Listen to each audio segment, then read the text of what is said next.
afternoon, ladies and gentlemen. Tonight we have a special for CNN KIS by Rostik Rajok, aka the Ice Cream Man, on the Silk Road in China. He traveled all the way to China to meet up with expert Asami Terajima, on this topic. To find out more, continue watching our segment on the Silk Road.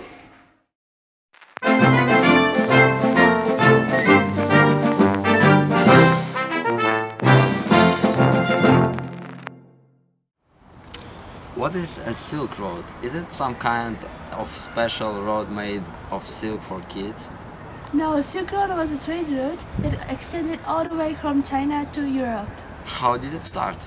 It started in late 2nd century BCE when a Chinese general, Zhang Jian, visited to the Tarim Basin in Central Asia, and he found horses which were better than the ones he found in China. Because Chinese had many goods to trade, they exported things like precious silk to import horses.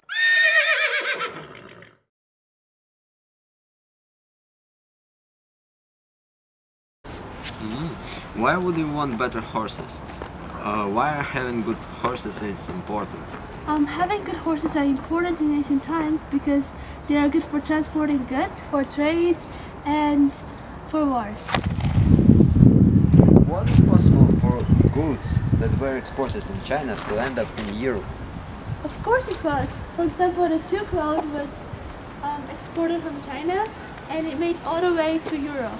Let's say people in Tarim imports it and exports it to countries nearby Europe to import the things they need. And that country exports it again to meet their needs. And this is very interesting because the scholars believe that Chinese and Europeans never faced each other. Did people carry the goods by themselves, or did they invent transportation to help them carry them?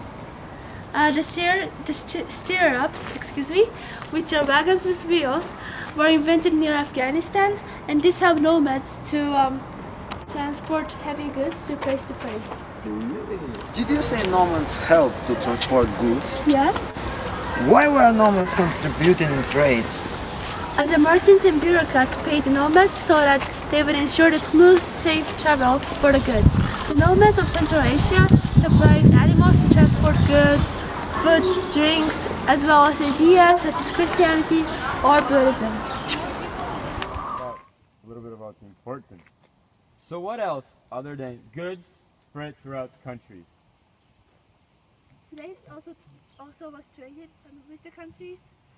The slaves were needed for construction and projects for the countries, and also disease spread among the countries, and many people died from the disease that was brought from the other countries through the Silk Road. What were some examples of diseases? Well, the diseases spread among the regions as the different nomads passed through different areas in the world. And for example, the Black Death caused millions of people to die in Europe because it spread from Asia all the way to Europe. By the Silk Road, yeah. Yeah. That is very bad. How was the empires impacted by the trade in Silk Road? Well, different empires were influenced by each other. Well, they helped each other develop the country because they would exchange ideas for like making tools and work construction ideas, and that helped. Let's talk about a bit about the importance. So what else other than goods spread throughout the country? Well, as I said before, the ideas spread. The ideas of religions spread throughout the countries during trade, and religions such as Buddhism, Christianity, Confucianism, Taoism, and Hinduism spread across the world through the Silk Road.